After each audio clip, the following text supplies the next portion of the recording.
Hello दोस्तों, welcome back. Active director के इस एपिसोड में आपका स्वागत है। तो दोस्तों, इस एपिसोड में हम बात करेंगे सर्विस अकाउंट के बारे में कि सर्विस अकाउंट क्या होते हैं। अभी तक हमने यूजर, कंप्यूटर, ग्रुप्स इनके बारे में बात किया, बट सर्विस अकाउंट के बारे में अभी तक कोई बात नहीं की। और सर्विस अकाउंट क्या होते हैं और क्यों यूज करते हैं, आप इंटरनेट पे, यूट्यूब पे सर्च करोगे तो आपको इसके बारे में बहुत कम ही डिटेल मिलेगी।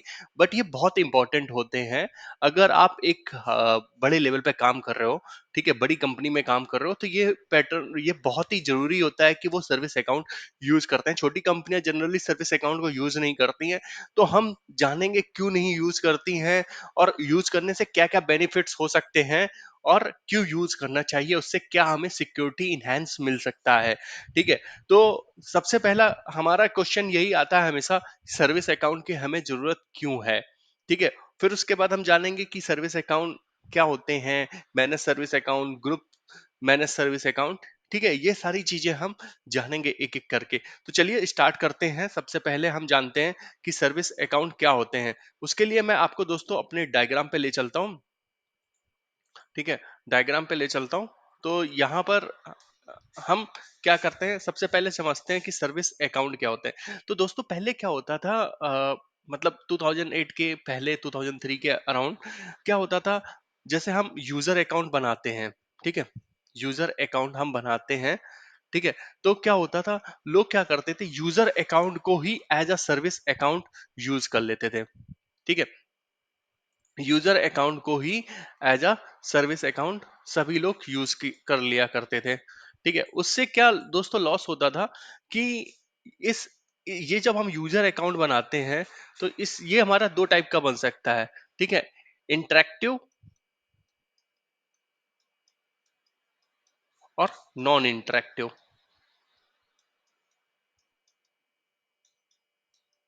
ठीक है, ये मैं 2003 की बात बता रहा हूँ। 2003 मैं यहाँ पे लिख दे रहा हूँ। ठीक है, 2003 यू क्या करते थे लोग, यूजर अकाउंट बनाते थे, उसको as a service account use किया करते थे। ठीक है, उसको as a service account use किया करते थे। उससे दोस्तों क्या प्रॉब्लम आती थी और कैसे बनाते थे। जस्ट सपोज मान लीजिए मैंने एक यूजर अकाउंट बनाया यहाँ पर। ठीक है, एक मैंने यहाँ पर यूजर अकाउंट बना लिया। ठीक है, ये मैं 2003 की बात बता रहा हूँ। ठीक है, तो यहाँ पर मैंने दे दिया सर्विस। ठीक है, उस सर्विस का नाम लिख दिया जिसके लिए मैंने बनाया, टास्क। ठीक है, टास्क शेड्यूलर। ठीक है, तो यहाँ पर टेस्ट लिख दिया, टास्क। ठीक है, ये टास्क मैंने लिख दिया और यही मैं सर्विस अकाउंट यूज करूंगा आगे चल के। ठीक है,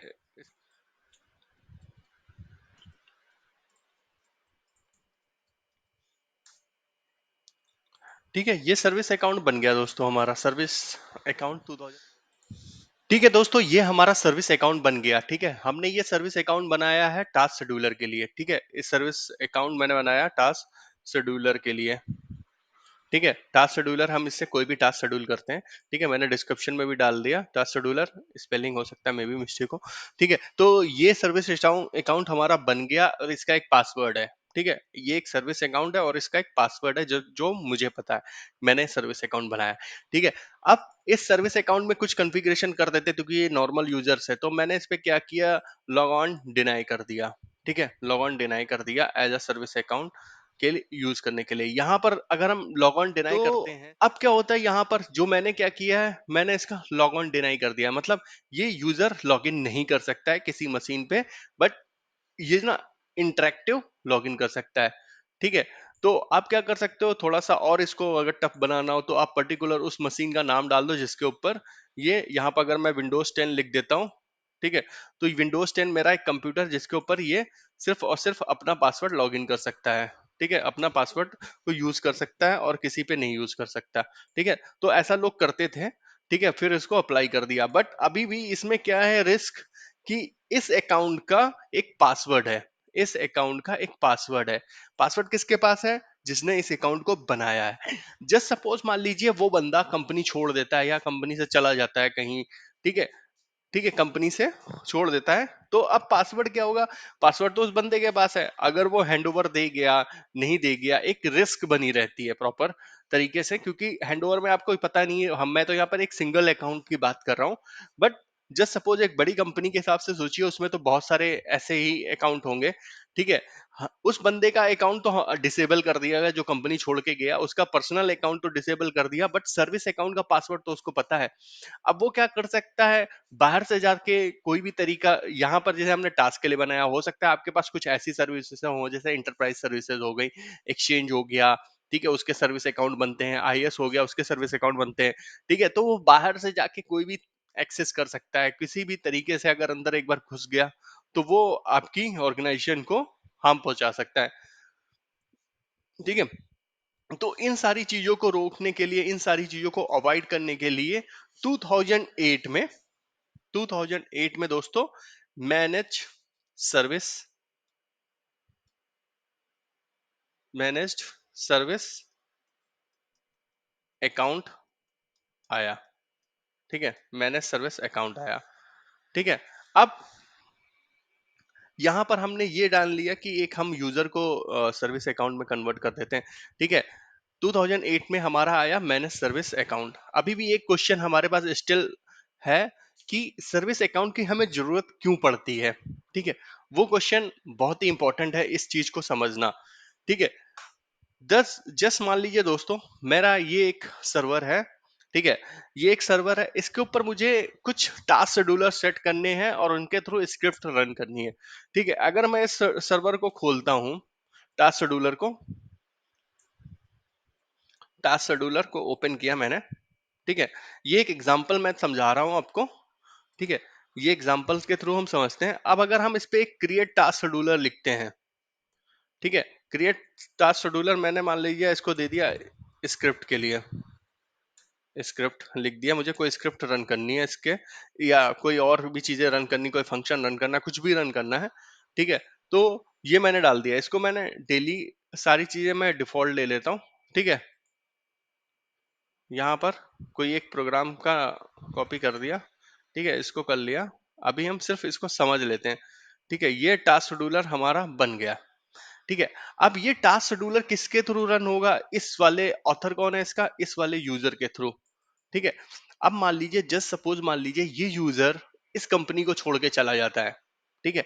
ये यूजर इस कंपनी को छोड़ के चला जाता है, और फिर क्या है, इस यूजर का हमेशा पासवर्ड रीसेट भी होगा, ठीक है। यूजर अकाउंट हो सकता है कभी लॉकआउट हो जाए, या कुछ ऐसी प्रॉब्लम्स हो जाए, ठीक है। तो उसके लिए क्या होगा, आपको इसका पासवर्ड जब आप रीसेट करोगे फिर आके यहाँ पे सिंक्रोनाइज करोगे, ठीक है। तो ये सारी एक प्रॉब्लम्स रहेंगी, इसलिए हम क्या करते हैं, यहाँ पर एक पर्सनल अकाउंट ना यूज करके, ये पर्सनल अकाउंट है admin01, एक पर्सनल अकाउंट है, पर्सनल अकाउंट ना यूज करके एक सर्विस अकाउंट ऐड कर देते हैं, ताकि जो हमारी सर्विसेज है, टास्क शेड्यूलर वाली जो सर्विसेज हैं, उस पर कोई इम्पैक्ट ना रहे।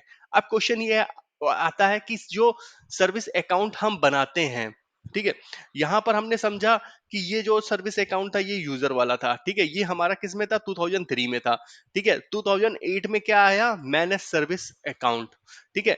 मैनेज सर्विस अकाउंट, यहां पर मैनेज वर्ड ऐड हो गया। मैनेज का मतलब यहां पर क्या हो गया, एक्टिव डायरेक्टरी द्वारा मैनेज, एक्टिव डायरेक्टरी द्वारा मैनेज, ठीक है। यहां पर एक्टिव डायरेक्टरी द्वारा मैनेज, इसका मतलब क्या हो गया, एक्टिव डायरेक्टरी अगर हम कोई सर्विस अकाउंट बनाते हैं, तो एक्टिव डायरेक्टरी उसका पासवर्ड, ठीक है, खुद ही रीसेट करेगी, खुद ही मैनेज करेगी, ठीक है। पासवर्ड खुद ही रीसेट करेगी, खुद ही मैनेज करेगी, नो इंटरवेक्शन, नो हमारा जो है कोई भी इंटरवेशन, हमारा कोई भी इंटरेक्शन जरूरी नहीं है, ठीक है। तो हमारा कोई भी इंटरेक्शन जरूरी नहीं है, ह्यूमन इंटरवेंशन जरूरत नहीं है पासवर्ड रीसेट करने के लिए, ठीक है। मतलब आपको पासवर्ड रीसेट नहीं करना, ना ही आपको मैनेज करना है, सिर्फ आपने एक सर्विस अकाउंट बना दिया, ठीक है। एक सर्विस अकाउंट हमने बना के यहाँ पर मैप कर दिया, जहां पर ये लिख के आ रहा है टास्क शेड्यूलर, ठीक है। यहाँ पर हमने एक सर्विस अकाउंट ऐड कर दिया, तो वो खुद ही इसको मैनेज करता रहेगा, करेक्ट। अब यहां पर आप देख रहे हो सिक्योरिटी ऑप्शंस में, when running the task, the following user account admin01 run only when user is logged on, ठीक है। run whether user is logged on or not, ठीक है। तो ये भी एक प्रॉब्लम है यहाँ पर, ठीक है। इसको तो हम चेंज कर सकते हैं, प्रॉपर्टीज पे जाके, ठीक है, इसको हम चेंज कर सकते हैं कि भैया यूजर की जरूरत नहीं है, यूजर लॉगिन ना करे तब भी हो जाए। ठीक है, बट प्रॉब्लम क्या है कि ये वाला जो अकाउंट है, अगर मान लीजिए ये वाला एडमिन 01 है, ठीक है, ये अकाउंट डिसेबल हो जाए या इसका पासवर्ड चेंज हो जाए या कुछ भी हो जाए, ठीक है, ठीक है, इसका अकाउंट लॉग आउट हो जाए या किसी भी कंडीशन में चला जाए, तो एक प्रॉब्लम रहेगी।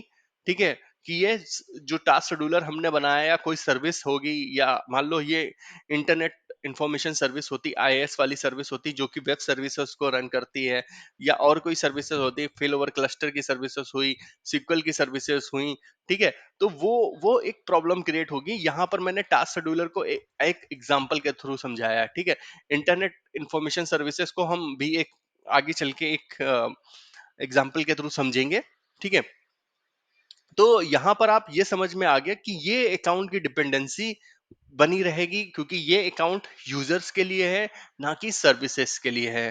ठीक है, तो अब आपको ये क्लियर हो गया। ठीक है, तो 2008 में हमारे पास आया था मैनेज सर्विसेज अकाउंट। ठीक है, अब ये क्या होता था, मैनेज सर्विसेज अकाउंट आया था, तो मैनेज सर्विसेज अकाउंट दोस्तों हमारे क्या थे, एक था हमारा stand alone manage services account. ठीक है, इसको बोलते थे SMSA। ठीक है, ये एस छोटा होता था, stand alone manage services account. ठीक है, प्लस एक आता था वर्चुअल अकाउंट। वर्चुअल अकाउंट, दो चीजें आई थी 2008 में, दो चीजें आई थी, वर्चुअल अकाउंट। ठीक है, वर्चुअल अकाउंट और मैनेज सर्विसेज अकाउंट। ठीक है, मैनेज सर्विसेज अकाउंट जो आती थी उसके आगे एस लगा होता था। एस का मतलब होता था स्टैंड अलोन। स्टैंड अलोन का मतलब हो गया पर्टिकुलर एक सिंगल सर्वर की बात हो रही है यहाँ पर। ठीक है, एक सिंगल सर्वर की बात हो रही है, कि मतलब अगर आपके पास एक सिंगल सर्वर है, ठीक है, मान लीजिए ये आपके पास सिंगल सर्वर है, हमारा आईएएस का है, ठीक है, या फिर टास्क शेड्यूलर का है, टास्क शेड्यूलर इस पे चल रहा है कोई, ठीक है, टास्क शेड्यूलर इस पे चल रहा है, तो आपने क्या किया, एक एडी में एक जो ना एमएसए अकाउंट बनाया, और वो यहाँ पे आके लिंक कर दिया, या आईएएस हो गया या फिर टास्क शेड्यूलर हो गया, उसके साथ में आके लिंक कर दिया। ठीक है, अब क्या होता है कि जैसा कि मैंने आपको बताया था कि ये वाला जो हमारा बॉक्स होगा ये डोमेन ज्वाइन होगा। ठीक है, हम यहाँ पर कोई भी बात करेंगे तो वो डोमेन ज्वाइन कंप्यूटर की बात करेंगे, अगर एडी की बात कर रहे हैं। ठीक है, अब ये डोमेन ज्वाइन, इसका जब डोमेन ज्वाइन करता है तो मैंने आपको बताया था कि एडी में जाके उसका एक ऑब्जेक्ट बनता है। ठीक है, हर डोमेन, हर कंप्यूटर का एक एडी में जाके एक ऑब्जेक्ट बनता है। ठीक है, हर कंप्यूटर का एक एडी में ऑब्जेक्ट बनता है। जैसे ये ऑब्जेक्ट बना हुआ है किसके लिए, यहाँ पे मैं अगर आपको दिखा दूं, यहाँ पर अगर आप क्लिक करोगे तो ये हमारा डोमेन कंट्रोलर के लिए एक ऑब्जेक्ट बना हुआ है। ठीक है, वैसे ही आप अगर यहाँ पे क्लिक करोगे तो विंडोज 10 के लिए एक ऑब्जेक्ट बना हुआ है। ठीक है, करेक्ट, तो सारे कंप्यूटर्स के लिए ऑब्जेक्ट बन जाते हैं, बट इस वाले कंप्यूटर के ऊपर कौन सी चीज पड़ी हुई है, आईएएस। ठीक है, या फिर टास्क शेड्यूलर, ठीक है, या फिर कोई और सर्विस हो सकती है, सिक्वल। ठीक है, लॉजिक समझने वाली बात है दोस्तों, यहाँ पर लॉजिक हम समझते हैं। ठीक है, इसके ऊपर कोई भी सर्विसेज हो सकती है, बट एडी में क्या होता है, एडी के डेटाबेस में, एडी की अगर बात करें, एडी के डेटाबेस में सारे कंप्यूटर्स के क्या बनते हैं, ऑब्जेक्ट बनते हैं। ठीक है, ये ऑब्जेक्ट हो गया। ठीक है, ऐसे ही करके बहुत सारे ऑब्जेक्ट बने होंगे, करेक्ट, ऐसे करके बहुत सारे ऑब्जेक्ट बने होंगे। ठीक है, हो सकता है कुछ नॉर्मल क्लाइंट के ही बने हो, क्लाइंट मशीन्स के बने हो, ये हमारा लेकिन सर्वर्स का बना ऑब्जेक्ट। ठीक है, तो एडी कैसे जानेगा इस ऑब्जेक्ट के बीच में, इस ऑब्जेक्ट के बीच में और इस ऑब्जेक्ट के बीच में क्या डिफरेंस है। ठीक है, क्या डिफरेंस है इस ऑब्जेक्ट और इस ऑब्जेक्ट, क्योंकि ये ऑब्जेक्ट क्या है, इस ऑब्जेक्ट के पास सर्विसेज हैं। ठीक है, जैसा कि मैंने बताया ये हमारा सर्वर है जिसके ऊपर सर्विसेज पड़ी हुई हैं। कौन कौन सी सर्विसेज पड़ी हुई है, आईएस पड़ी हुई है, टास्क शेड्यूलर पड़ी हुई है, या सिक्वल पड़ी, इनमें से कोई भी पड़ी, और भी सर्विसेज है, डीएफएस हो गई। ठीक है, और भी बहुत सारी सर्विसेज होती हैं, तो इसको कैसे पता चलेगा एडी को कि ये ऑब्जेक्ट और ये ऑब्जेक्ट में कोई डिफरेंस है। ठीक है, तो उसके लिए क्या आता है, हमारा एसपीएन आता है, एसपीएन।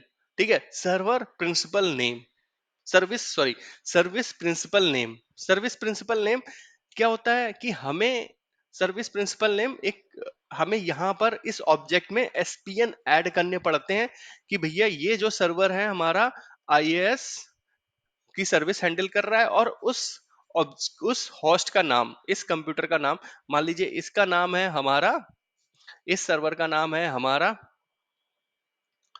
सर्वर 1। ठीक है, तो यहां पर आ जाएगा सर्वर 1। ठीक है, जो यहां पर है हमारी, ये हमारी क्लासेस होती हैं सर्विसेज की। ठीक है, सर्विसेज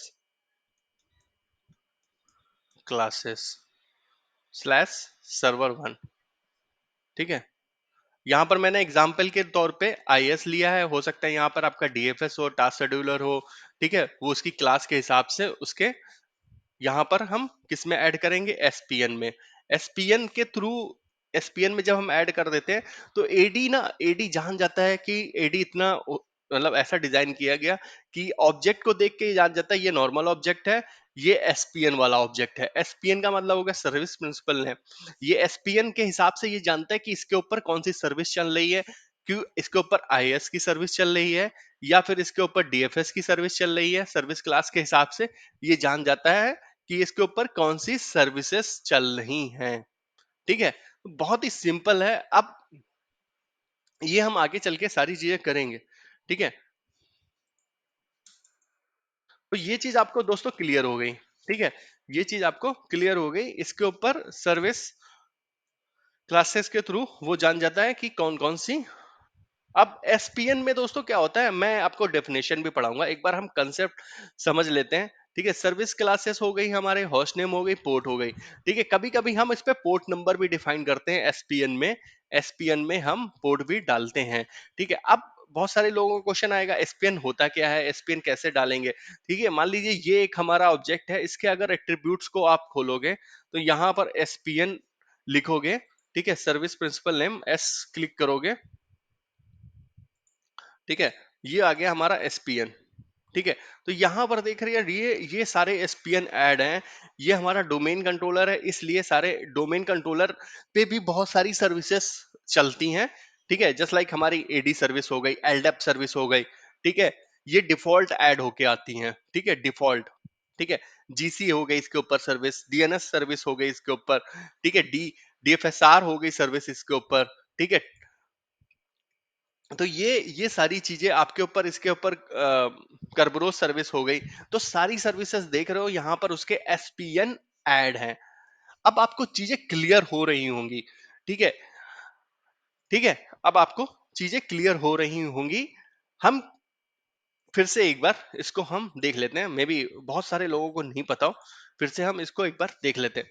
ठीक है दोस्तों, जस्ट सपोज मान लीजिए मैं इसको कलर चूज कर लेता हूँ, कुछ नया कलर।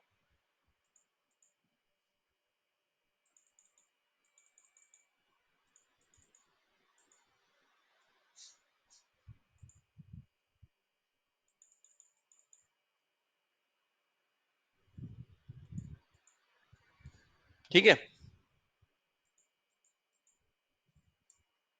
दोस्तों, मान लीजिए ये एक आपका सर्वर है।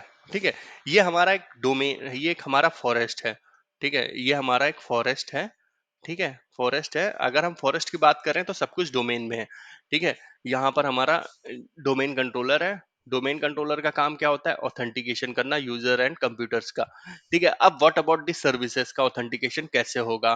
ठीक है, सर्विसेज का ऑथेंटिकेशन कैसे होगा, क्योंकि क्या होगा, हम किसी भी, मान लीजिए ये एक हमारा डोमेन है, एक एग्जांपल से समझते हैं फिर से इसको बहुत क्लियरली। ये हमारा डोमेन कंट्रोलर है। ठीक है, ये हमारा डोमेन कंट्रोलर है जो कि एडीडीएस की सर्विसेज दे रहा है, एडीडीएस प्लस डीएनएस की। ठीक है, अब क्या होगा कि एक हमने यहाँ पर एक सर्वर प्रमोट बनाया। ठीक है, विंडोज सर्वर है हमारा, ये हमारा विंडोज सर्वर है। ठीक है, इसका नाम है सर्वर 1। ठीक है, इसका नाम है सर्वर 1। अब इस विंडोज सर्वर के ऊपर कौन सी सर्विसेज है, हमने इंस्टॉल की आईआईएस, इंटरनेट इंफॉर्मेशन सर्विसेज। ठीक है, इसके ऊपर टास्क शेड्यूलर भी डाल सकते हो। ठीक है, डीएफएस भी डाल सकते हो, फंडा एक ही रहता है सारी चीजों का। ठीक है, फंडा एक ही है, कंसेप्ट एक ही है। ठीक है, इसके ऊपर जैसे ही आपने आईएस इंस्टॉल किया, ठीक है, अब आईएस के ऊपर आपने क्या होगा, वेब पेज बनाओगे। करेक्ट, आईएस के ऊपर वेब पेज होता है। ठीक है, आईएस के ऊपर वेब पेज हो गया। अब ये कंप्यूटर का ये आपका सर्वर वन तो डोमेन में है। ठीक है, सर्वर वन डोमेन में है। इसका ऑब्जेक्ट कहाँ होगा, यहाँ होगा। ठीक है, इसका ऑब्जेक्ट कहाँ होगा, यहाँ पर होगा। ऑब्जेक्ट किसका, ये सर्वर वन का। ठीक है, इसका ऑब्जेक्ट यहाँ पर आ गया। आपने जैसे ही आईएस इंस्टॉल किया, एडी को तो ये लग रहा है ये नॉर्मल सर्वर है। ठीक है, बट इस सर्वर के लिए आप अगर जैसे ही आप इसके एसपीएन ऐड कर देते हो यहाँ पर, ठीक है, इस सर्वर के, ठीक है, इस सर्वर के मान लीजिए हम एसपीएन ऐड करते हैं IIS/server1। ठीक है, इसकी क्लास मुझे देखनी पड़ेगी क्या होता है नाम, वो मैं आपको दिखा दूंगा, आर्टिकल उसमें लिखा हुआ है। या फिर आप एक कमांड होती है उसको भी एडी पे रन करोगे तो आपको पता चल जाएगा कौन सी क्लासेस होती है। ठीक है, उस पे आप इतना टेंशन मत लो, इसकी क्लासेस के नाम पता चल जाएंगे। ठीक है, ये मैंने एसपीएन ऐड कर दिया। एसपीएन और भी तरीके से ऐड करते हैं, सर्वर वन एंड एफक्यूडीएन भी ऐड कर सकते हो इस सर्वर का। ठीक है, तो ये मैंने ऐड कर दिया यहाँ पर ऑब्जेक्ट में। अब एडी को पता चल गया कि भैया ये जो है कौन सी सर्विसेज होस्ट करता है, ये वाली आईएस की सर्विसेज होस्ट कर रहा है। अब यहाँ पर जैसे ये यूजर नेम और पासवर्ड, जैसे ये यूजर नेम क्रेडेंशियल पासवर्ड मांगेगा तो ये रीडायरेक्ट किसके पास हो जाएगा, एडी के पास, वेब पेजेस। ठीक है, तो एडी जानता है पहले से कि भैया ये वेब सर्विसेज होस्ट करता है, तो इसको लॉगिन की परमिशन दे देगा। ये होता है फंडा। ठीक है, यहां पर भी ये फंडा है। और दूसरा क्या है कि जो मैंने आपको पहले बताया कि आईएस की सर्विसेज, ठीक है, आईएस की सर्विसेज को नेटवर्क में लाने के लिए, ठीक है, नेटवर्क में लाने के लिए आईएस की सर्विसेज को नेटवर्क, आईएस आपने इस सर्वर पे इंस्टॉल किया। ठीक है, इंस्टॉल करते समय ये क्या था, इस सर्वर के ऊपर ही था, लोकल सर्वर के ऊपर था। बट आपको इस पूरे फॉरेस्ट में आईएस की इंफॉर्मेशन सारे कंप्यूटर्स पे, ताकि वो इसको यूज कर सके। क्योंकि मान लीजिए यहाँ पर एक विंडोज 10 मशीन है। ठीक है, ये हमारी डोमेन में है। ठीक है, अगर ये इसके वेब पेज को एक्सेस करना चाहती, इस आईएस के वेब पेज को एक्सेस करना चाहती है, और ये डोमेन में है, ये भी आपका सर्वर डोमेन में है। ठीक है, बट आपका आईएस जो है ना, ये रजिस्टर्ड नहीं है विद एक्टिव डायरेक्टरी के साथ में। ठीक है, तो ये ना, ये क्लाइंट मशीन इसके पेज को तो ओपन कर लेगा, बट आगे फर्दर लॉगिन नहीं कर पाएगा क्योंकि ये रजिस्टर्ड नहीं है। और रजिस्ट्रेशन के लिए क्या होता है, आपको एसपीएन रजिस्टर्ड करना होते हैं उसके ऑब्जेक्ट के साथ में। ठीक है, तो ये चीजें आपको क्लियर हो गई। करेक्ट। और दूसरी चीज क्या है कि इसकी जो सर्विसेज हैं, ठीक है, जो मैंने वो पासवर्ड वाला बताया था कि मान लो इंडिविजुअल अकाउंट अगर आप इसकी सर्विसेज पे डाल देते हो, ठीक है, तो वो क्या होगा, उसकी पासवर्ड की इंफॉर्मेशन जिसने भी बनाया उसके पास है, तो वो एक सिक्योरिटी थ्रेड हो जाता है। इसलिए आप सर्विसेज, जब हम मैनेज सर्विसेज की बात करते हैं, एमएसए की बात करते हैं, ठीक है, मैनेज सर्विसेज की जब से ये आया 2008 में आया था। ठीक है, 2008 में आया था ये मैनेज सर्विसेज। तब से क्या होता है कि मैनेज सर्विसेज, जैसे ही आपने इसको बना दिया मैनेज सर्विसेज, ठीक है, और आपने यहाँ पर मान लीजिए आईएस के ऊपर मैप कर दिया मैनेज सर्विसेज को, पर्टिकुलर आईएस के लिए इसका नाम हम दे देते हैं IIS/MMSA। ठीक है, ये हमने नाम दिया था और इसके साथ में मैप कर दिया। ठीक है, जैसे ही मैंने आपको कंप्यूटर वाली जो क्लास थी हमारी, कंप्यूटर ऑब्जेक्ट वाली क्लास, उसमें मैंने आपको बताया था हर कंप्यूटर अपना 30 दिन के अंदर अपना खुद का पासवर्ड रीसेट करता है, हर कंप्यूटर 30 दिन के अंदर। ठीक है, तो जैसे ही वो अपना पासवर्ड रीसेट करने जाता है, वो इसका भी पासवर्ड रीसेट करता है अपने आप। ठीक है, अपने आप इसका भी रीसेट कर देता है एडी के साथ में। मतलब कंप्यूटर अपना इंडिविजुअल पासवर्ड भी रीसेट करता है और साथ में मैनेज सर्विसेज का भी पासवर्ड रीसेट करता है। ठीक है, तो ये चीज आपको क्लियर हो गई। अब हम इसको थोड़ा सा डेफिनेशन थ्योरी में भी पढ़ लेते हैं। ठीक है, जैसा कि मैंने आपको बताया सर्विस प्रिंसिपल के बारे में। सर्विस प्रिंसिपल क्या होता है, हमारा होता है service principal name, SPN must be a unique in the forest which is register which is which it is registered। ठीक है, it is not a unique authentication will fail. ठीक है, एसपीएन आपका यूनिक होना चाहिए और रजिस्टर्ड कितने साथ, किसके साथ होना चाहिए, डोमेन के साथ में। ठीक है, अदरवाइज आपका जो है ना ऑथेंटिकेशन फेल हो जाएगा। ठीक है, तो ये चीज भी आपको क्लियर हो गई। ठीक है, following information is required for the ESPN. पहले आपको एसपीएन क्लियर हो गया, सर्विस अकाउंट क्लियर हो गया। ठीक है, मैनेज सर्विस अकाउंट अगर नहीं क्लियर हुआ है तो हम इसके जो सेकंड पार्ट में है ना उसमें हम पूरी लैब करेंगे कैसे हम बनाते हैं, और फिर से एक बार एक नए एग्जांपल के साथ में समझेंगे, वो भी आपको क्लियर हो जाएगा। ठीक है, अब एसपीएन का देख लेते हैं हम दोस्तों, ये भी एक मतलब समझने वाली बात है एसपीएन के बारे में। The type of the service formally called service class. ठीक है, मैंने बताया था एसपीएन में आपको सर्विस क्लास पता होनी चाहिए। जैसे मान लीजिए आईएएस की एक सर्विस क्लास है या डीएफएस की एक सर्विस क्लास है। ठीक है, टास्क मैनेजर की एक सर्विस क्लास होगी। ठीक है, तो हर सर्विस की एक अपनी क्लास होती है, उससे एक्टिव डायरेक्टरी आइडेंटिफाई कर पाता है कि ये किसके लिए है रिक्वेस्ट, मतलब किसके लिए सर्विस अकाउंट बनना है। ठीक है, this enable you to determine between multiple service running under the same account. ठीक है, अब क्या हो सकता है कि एक सर्वर के ऊपर बहुत सारी सर्विसेज रन हो सकती है। मान लीजिए ये तीनों की तीनों एक सर्वर के ऊपर जो ना सर्विसेज रन हो रही हैं। ठीक है, अब क्या होगा, इसके एसपीएन कितने हो जाएंगे, एक। ठीक है, एक इसके नाम से, एक इसके नाम से, एक इसके नाम से। ठीक है, एक हो सकता है आप एफक्यूडीएन भी यूज करो, मैं आगे चल के आपको बताऊंगा। ठीक है, कैसे यूज करते हैं हम एसपीएन, कैसे ऐड करते हैं, क्या होते हैं। ठीक है, तो ये सारी चीजें आप यहाँ पर एक सर्वर के अंदर हो सकता है मल्टीपल सर्विसेज चल रही हैं, तो active directory through the service class के वो आइडेंटिफाई कर पाता है कि उसके ऊपर मल्टीपल सर्विसेज चल रही हैं।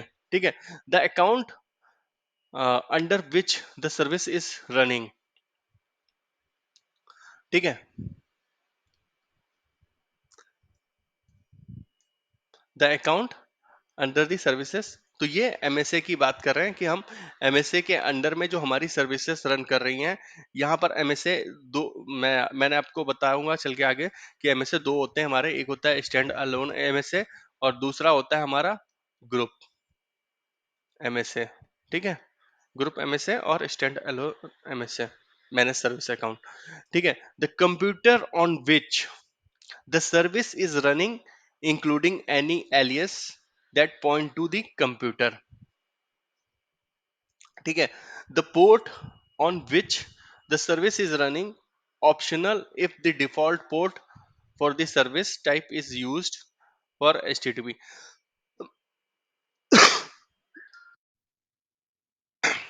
इसका मतलब दोस्तों यहाँ पर यह है कि मान लीजिए आप कोई डिफॉल्ट सर्विस यूज कर रहे हो तो उसके पोर्ट नंबर की जरूरत नहीं है। ठीक है, वो ऑप्शनल है। Optional if the default port of the service of that type is use such as port 80। ठीक है, हमें सबको पता है 80 जो है हमारा, अगर आप इसका पोर्ट नंबर को चेंजेस करते हो तो भी आपको एसपीएन में वो इन्फॉर्मेशन देनी पड़ेगी। ठीक है, यहाँ पर हमारी सर्विस क्लास की डेफिनेशन हो गई, होस्ट की हो गई, पोर्ट की हो गई और सर्विस नेम की हो गई। सर्विस क्लास मैंने बता दिया आपको, the string that identifies the general class of the service. ठीक है, एग्जाम्पल के लिए SQL सर्वर दिया है यहाँ पर एग्जाम्पल के लिए, there are well known services class. ठीक है, सच एज www हमारा किसके लिए हो गया, आईएस के लिए हो गया, एलडेप हमारा एलडेप के लिए हो गया। ठीक है, तो ये चीज आपको बिल्कुल क्लियर हो गई, क्रिस्टल क्लियर हो गई। ठीक है, तो हम क्या करते हैं, पहले सर्विस क्लास लिखते हैं। ठीक है, सर्विस क्लास स्लैश उसका नाम। ठीक है, एग्जाम्पल के तौर पे मैं आपको यहाँ पर दिखा देता हूँ तो आपको और भी क्लियर हो जाएगा कि जैसे ये देख लीजिए आप यहाँ पर, ये डोमेन कंट्रोलर है हमारा। ठीक है, इसको ले लेते हैं होस्ट स्लैश DC01। ठीक है, होस्ट स्लैश होस्ट मतलब ये खुद का, और DC01 और एफक्यूडीएन नाम आ गया, एफक्यूडीएन इसका फुल्ली क्वालिफाइड डोमेन नेम। ठीक है, अब इसके ऊपर एलडेप की सर्विसेज भी हैं, और फिर उसके बाद पहले ऐसे आएगा, मतलब फिर सर्वर का नाम आएगा, फिर उसके ऊपर एफक्यूडीएन भी आप ऐड कर सकते हो। फिर आपको जो रिक्वायरमेंट के हिसाब से, जैसे यहाँ पर डीएनएस हमारा जो ना एलडेप की सर्विसेज के लिए एसआरबी रिकॉर्ड्स बने हो तो इसलिए ये ऐड है। ठीक है, डीएफएस के लिए यहाँ पर आप देख सकते हो, डीएनएस के लिए देख सकते हो, जीसी के लिए दे सकते हो। तो ये सारी चीजें आपको ऐड करनी पड़ेंगी। अगर मान लीजिए इसके ऊपर मैं ww, ठीक है, और इस सर्वर का नाम है डीसी, ठीक है, डीसी डीसी डीसी 01, ठीक है। अगर इसके ऊपर कौन सी सर्विसेज चल रही होती है, इस सर्वर के ऊपर हमारी आईएस की सर्विसेज चल रही होती, तो मैं इसको ऐड कर सकता था यहाँ पर ये, ठीक है। अप्लाई करोगे तो ये यहाँ पर ऐड हो गया, ठीक है। अभी तो इसके ऊपर कोई डीसी की सर्विसेज, आईएस की सर्विसेज चल नहीं रही है, ठीक है।